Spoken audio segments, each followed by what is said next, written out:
remember one time I was in LA and I was with my cousin-in-law. She was a photographer, and I was introducing her to this really big name photographer.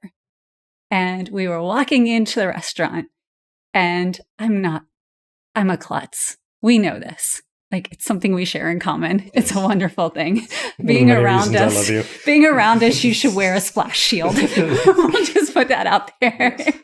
But we know how to laugh at ourselves. So this was one of those moments. I'm wearing these heels. I'm like feeling all good about myself. I had taken that time I'm going to make a good impression for anyone that this photographer had brought with them, because usually they travel with their little entourage.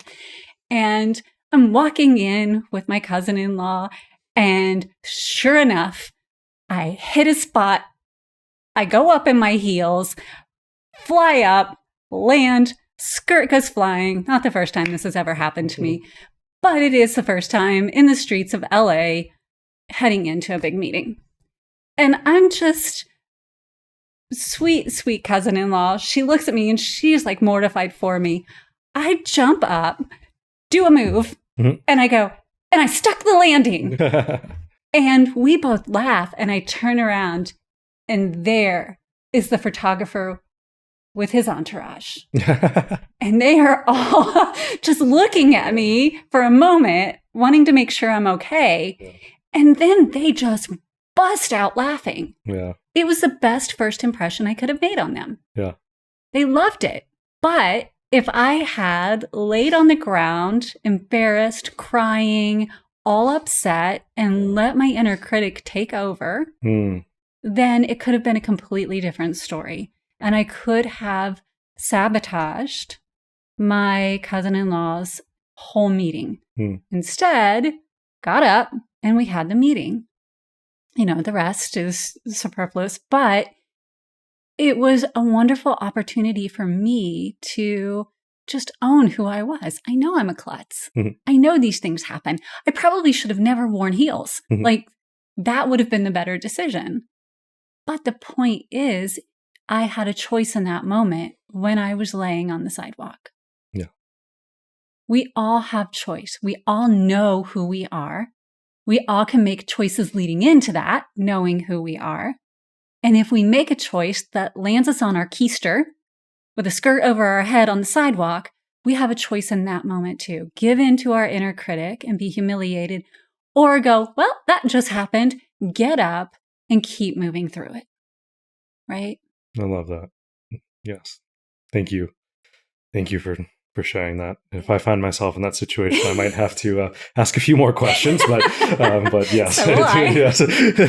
You have really nice legs, though. Let's be honest. It's so important, and it's relatable in many ways, for sure. I mean, we've all had some type of experience like that, where the first meeting didn't go as we planned, and as you made it, like, it ended up being better than you could have planned because you allowed for that. You chose that option. And hey, you know what? Sometimes you could make that choice and someone's not going to receive it. That's going to be okay. Yeah. If you can walk away from it knowing you are your authentic self, then you know what? Maybe it just wasn't a relationship that was meant to be. Whatever that was, friendship, romantic, any of that type of situation. Yeah. And so sometimes we put so much stock in that. But one thing I maybe that might help for anyone listening is that you share with me is like, we are so much more than one moment in our lives. We are so much more than one action. And if we're connecting with someone or seeking to connect with someone who isn't willing to understand us longer than that one impression, is that really where we want to spend our time? That's a question we have to start asking ourselves. That's about self-worth. We need to say, like, I'm worthy enough to not be controlled by someone who's only willing to give me a few moments of their life, of their time, of their 3 seconds, right? And nor am I defined by those 3 seconds in my life. Yes. And I think that's a key aspect. And that's what in some ways, if we allow it, the inner critic can kind of prey on. Yes. And so if we're unconscious behind the inner critic, then that's what it can do. It really will be a self-fulfilling prophecy in the negativity. But in the same regard, it can be in the positivity. So if we breathe intention, if we breathe purpose into that inner critic, then it can be a great ally. Yeah. Right? It's good. For us to have some type of pushback, right? Yes. We don't want to just be like, everything I do is great. Like, Yeah. We're not going to get anywhere. Are you kidding me? No. So that's why it's called a practice. That's why it's called a tool. It's like, we have to learn how to craft it. We have to learn how to curate it. It is a part of who we are. And if we just are unconscious with it, then sometimes it may help us and sometimes it really won't.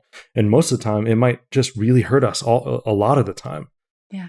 If we can pull back and bring awareness, purpose, and intention into it and not let the inner critic overtake our voice.